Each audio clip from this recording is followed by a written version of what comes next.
بسم اللہ الرحمن الرحیم۔ محترم ناظرین، السلام علیکم ورحمۃ اللہ وبرکاتہ۔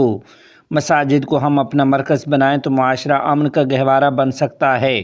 تفصیلات کے مطابق عالم اسلام کی ممتاز دینی درسگاہ جامعہ خیر المدارس ملتان کی جدید دیدہ زیب اور خوبصورت جامع مسجد کی افتتاحی تقریب کا انعقاد کیا گیا۔ اس موقع پر شیخ الاسلام حضرت مولانا مفتی محمد تقی عثمانی صاحب دامت برکاتہم العالیہ نے خصوصی خطاب کرتے ہوئے کہا کہ انسان جو کچھ بھی عمل کرتا ہے وہ در حقیقت اللہ تعالیٰ کی توفیق سے کرتا ہے، اسی لیے کہا جاتا ہے کہ اللہ تعالیٰ خالق افعال ہیں۔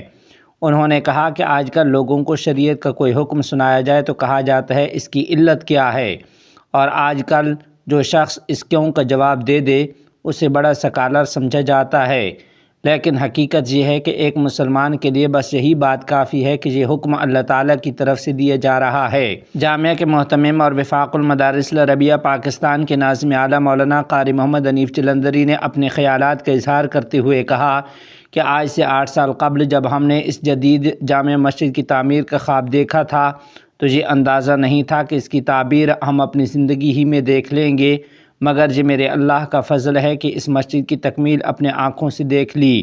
اپنے عظیم خواب کی خوبصورت تعبیر پر اللہ تعالیٰ کا شکر کرتے ہوئے مولانا قاری محمد حنیف جلندری پر گریہ کی کیفیت طاری ہو گئی۔ جامعہ اشرفیہ لاہور کے شیخ الحدیث مولانا محمد یوسف خان صاحب نے اس تقریب سے خطاب کرتے ہوئے کہا کہ آج ہمیں اپنی نئی نسل کو مسجد کے ماحول سے جوڑنے کی ضرورت ہے۔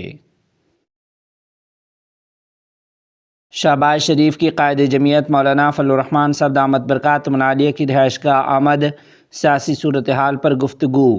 تفصیلات کے مطابق وزیر اعظم میاں شہباز شریف کی سربراہ جمعیت علماء اسلام مولانا فضل الرحمان صاحب دامت برکاتہم العالیہ کی رہائش گاہ آمد ہوئی۔ وزیر اعظم شہباز شریف نے مولانا فضل الرحمان صاحب سے ملاقات کی۔ وفاقی وزیر اطلاعات عطا تارڑ اور احسن اقبال بھی ان کے ساتھ تھے۔ ملاقات میں ملک کی موجودہ سیاسی صورتحال پر گفتگو کی گئی۔ اس ملاقات میں مولانا عبدالغفور حیدری، سینیٹر مولانا عطاء الرحمان، مولانا اسد محمود اور محمد اسلم غوری بھی موجود تھے۔